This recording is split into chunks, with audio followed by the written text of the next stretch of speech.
Hello dear student. तो सबसे पहले आज हम बात करते हैं डीसी सिस्टम की कि डीसी सिस्टम्स में अगर मैं बात करूं कि वॉल्यूम ऑफ कंडक्टिंग मटेरियल हम कितना यूज कर रहे हैं, तो सबसे पहले वन बाय वन हम लोग देखेंगे कि किस सिस्टम में कितना हमें कंडक्टिंग मटेरियल्स हम लोग यूज कर रहे हैं। तो सबसे पहले हम लोग बात करते हैं टू वायर डीसी सिस्टम, जहां पर कि एक लाइन आपका क्या है, अर्थिंग पॉइंट पर है। तो अगर मैं बात करूं कि maximum voltage between the conductor, suppose this is Vm, this is the maximum voltage between the conductor,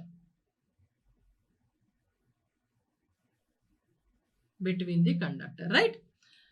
ये हो गया हमारा। तो अगर मैं बात करूं कि P क्या है, पावर ट्रांसमिट है, पावर ट्रांसमिटेड है, जो आपकी पावर ट्रांसमिट हो रही है दैट इज P। तो आप I को क्या लिख सकते हो, I is given by what, P upon Vm, right ना, P अपॉन Vm।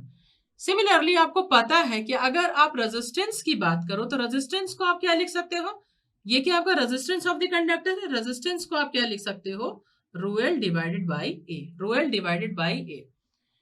तो अगर इसके बेसिस पर मैं कॉपर लॉसेस की बात करूं कि टोटल कॉपर लॉसेस क्या है टू वायर का, तो टोटल कॉपर लॉसेस हो जाएगा आपका, चूंकि आपके टू वायर है तो एक का क्या हो जाएगा आई स्क्वायर आर और दो के क्या हो जाएंगे टू आई स्क्वायर आर।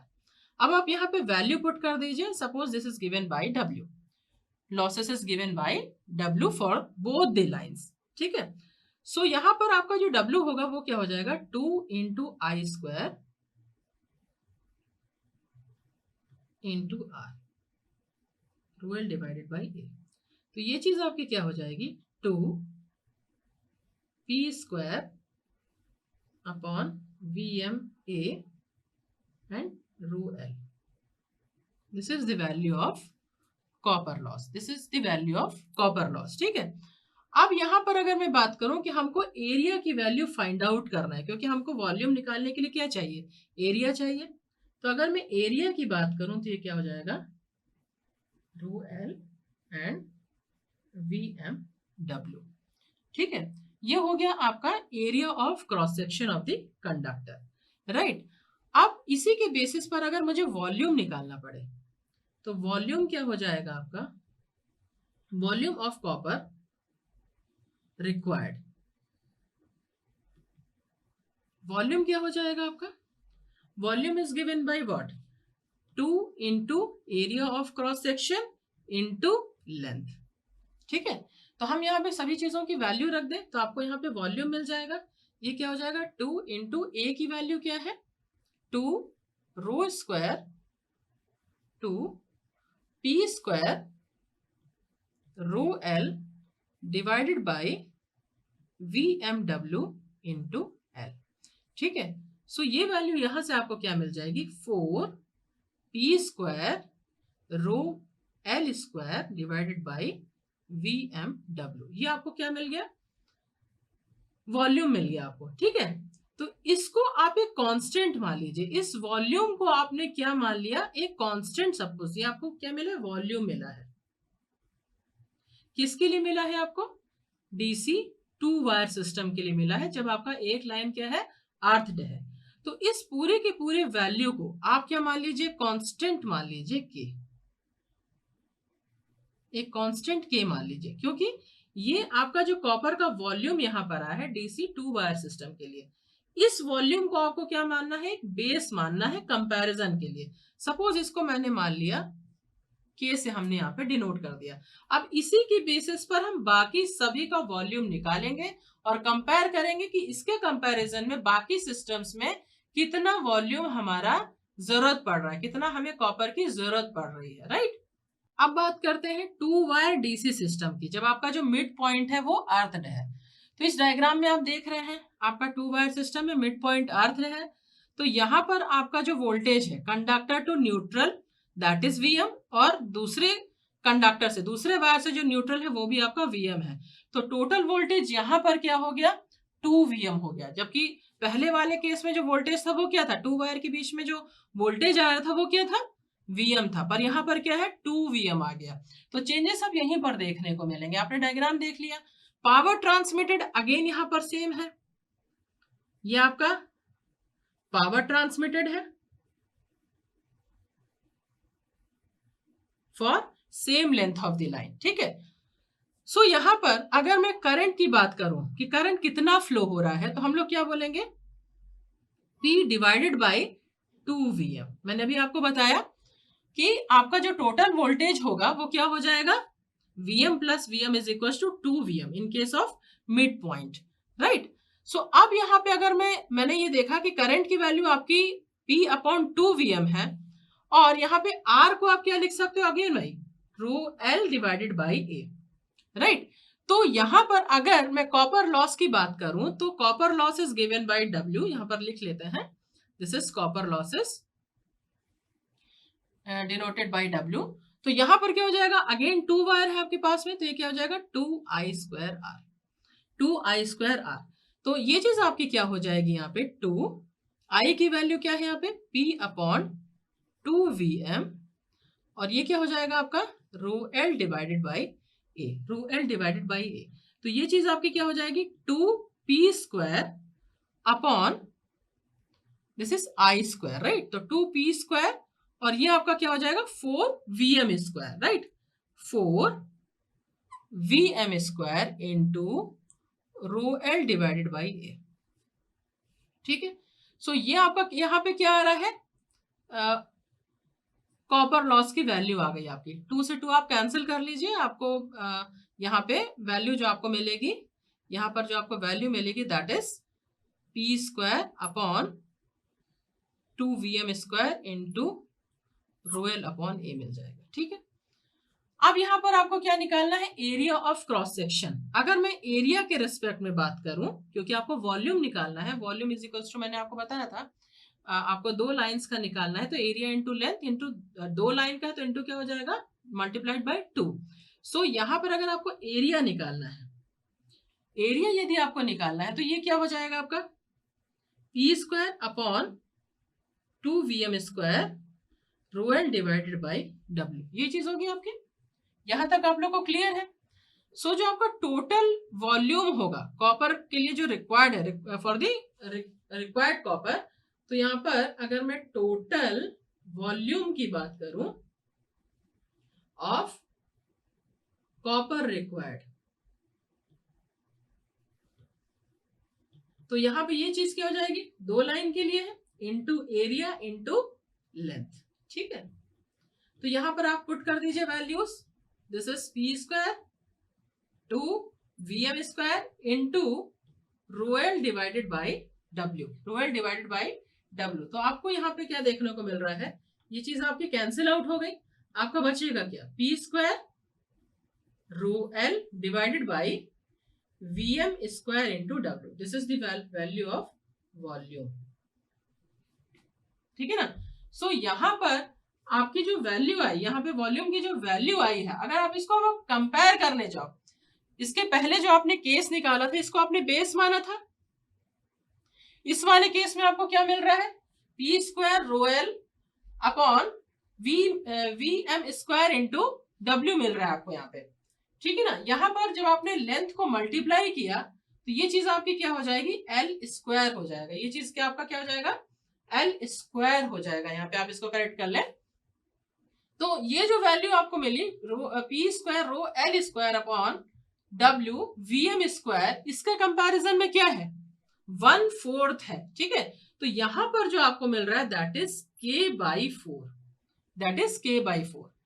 सो हम यहां पर क्या बोल सकते हैं, in this case volume of copper required is 1/4 of the volume of copper required for 2 wire DC system with 1 line earth, ठीक है ना। तो ये कंपैरिजन हो गया पहले केस में और ये दूसरे केस में, ठीक है। अब हम नेक्स्ट केस देखेंगे।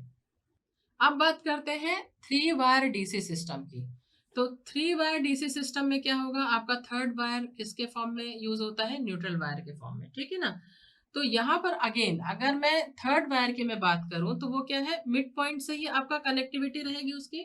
तो तो अगेन यहाँ पे जो आपका वोल्टेज है one line to that third wire और न्यूट्रल वायर इज Vm, और जो आपका सेकेंड वायर है उसके रिस्पेक्ट में जो न्यूट्रल वायर के बीच में जो आपका वोल्टेज रहेगा वो भी क्या होगा, Vm होगा। ठीक है, और यहाँ पर भी जो टोटल वोल्टेज होगा, जैसे कि आपने अभी लास्ट जो अभी देखा पार्ट, इसमें भी जो टोटल वोल्टेज होगा उसकी वैल्यू क्या हो जाएगी, 2Vm होगा। ठीक है, सो अगर यहाँ पर टोटल जो वोल्टेज आपका आया है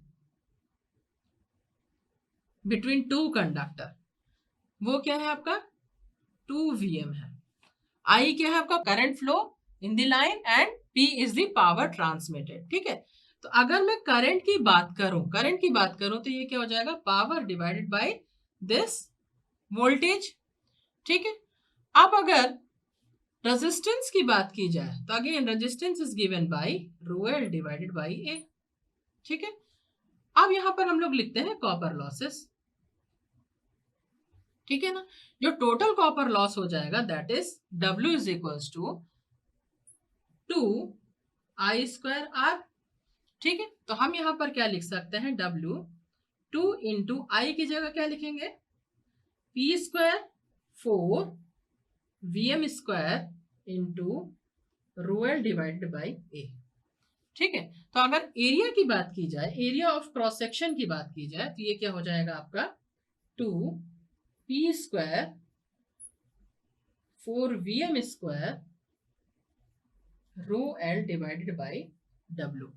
ठीक है, तो ये कैंसिल हो जाएगा, ये आपको क्या मिल जाएगा, P square 2Vm square into rho L divided by W।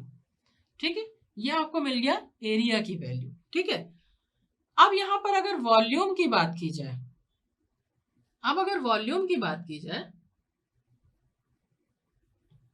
तो यहां पर जो अभी आपने एरिया निकाला है, वो क्या है, 2 वायर के लिए निकाला, लेकिन अब हमें यहाँ पे थर्ड वायर जो आपका मिडिल वायर है, जो न्यूट्रल वायर है, उसके भी एरिया की बात करनी पड़ेगी। ठीक है, तो हमें यहाँ पे अज्यूम कर रहे हैं हम लोग यहाँ पे कि let the area of cross section of the middle neutral wire is half of the area of cross section of the outer conductors. तो जो आपका वॉल्यूम हो जाएगा, वॉल्यूम ऑफ कॉपर की अगर मैं बात करूं, तो जो वॉल्यूम होगा आपका that is volume of copper for the outer conductors. ठीक है ना, मीन्स ये क्या हो जाएगा, आउटर कंडक्टर्स में कितनी लाइनें हैं, 2 लाइनें हैं, तो 2 इंटू एरिया इंटू लेंथ हो गया आपका ये, प्लस अब हमको क्या निकालना है, न्यूट्रल वायर के लिए भी निकालना है, और न्यूट्रल वायर का एरिया हम क्या बोल रहे हैं, जो आउटर में जो कंडक्टर्स लगे हुए हैं उसका हाफ है। मीन्स अगर ये आउटर का अगर मैं एक ए है एरिया ऑफ क्रॉस सेक्शन, तो इसके लिए क्या हो जाएगा आपका पॉइंट ए, इसके लिए क्या हो जाएगा पॉइंट ए, और यहाँ पे सिर्फ सिंगल है तो हम यहाँ पे 2 मल्टीप्लाई करने की कोई जरूरत नहीं है, पर इसका जो एरिया हो जाएगा that is 0.5A into L. ठीक है, तो ये जो आपका अब वॉल्यूम है वो किसमें कन्वर्ट हो जाएगा, 2.5A इंटू एल। ठीक है ना, यहां पर थोड़ा चेंज आ गया जब आपका थर्ड वायर आ गया। अब इस कंडीशन में अगर वॉल्यूम की बात की जाए तो यहां पे क्या हो जाएगा, 2.5 ए की जगह आप वैल्यू रख दीजिए P square rho L upon 2Vm square into W। ठीक है, और यहां पर लेंथ आपका मल्टीप्लाई हो गया, so this is given by L square. ठीक है, अब यहां पर आपका जो बेस था जिसके बेसिस पर आप कंपैरिजन कर रहे हैं, यदि ये 4 का मल्टीप्लीकेशन के टर्म्स में यदि है तो हम इसको k लिख सकते हैं पूरा का पूरा, k लिख सकते हैं पूरा का पूरा। तो हमने यहाँ पे देखिए 2.5 अपॉन 2 तो ये है ही, हमने क्या कर दिया 4 का मल्टीप्लीकेशन और डिवीजन कर दिया, और यहां पर हमने क्या लिख दिया, P square rho L square and Vm square W। ठीक है ना, तो ये वाला जो पार्ट है आपका, आप ये देखिए ये वाला जो पार्ट आपका आ रहा है, this is what, this is nothing but k, this is nothing but k। आप ये देख लीजिए ये k के बराबर है, और ये वाला पार्ट आप किसके बराबर हो जाएगा, 2.5 divided by 8 and this part will be equal to k। ठीक है ना, सो यहां पर जो कॉपर की रिक्वायरमेंट है that is this is 2.5 divide by 8 times of the system which I already explained in first case. ठीक है ना, तो इसका ये कंपैरिजन है कि यहाँ पे K इज इक्वल टू, ये था कॉपर मटेरियल का जो वॉल्यूम यूज हुआ, पर यहाँ पे this volume of copper material is 2.5 divided by 8 K times. ठीक है, सो ये हो गया आपका सिस्टम था यहाँ पे 3 वायर डीसी सिस्टम के लिए. सो ये एक आपका कंपैरिजन है कि आपका जो वॉल्यूम है, कॉपर का जो वॉल्यूम है किस सिस्टम के लिए कितना यूज होगा. ठीक है, जिसके लिए हमने बेस किसको मान लिया था, जो हम लोगों ने सबसे पहले जो सिस्टम का एक्सप्लेन किया था उसका हम लोगों ने बेस ले लिया और उसके कंपैरिजन में हमने बाकी का वॉल्यूम फाइंड आउट किया.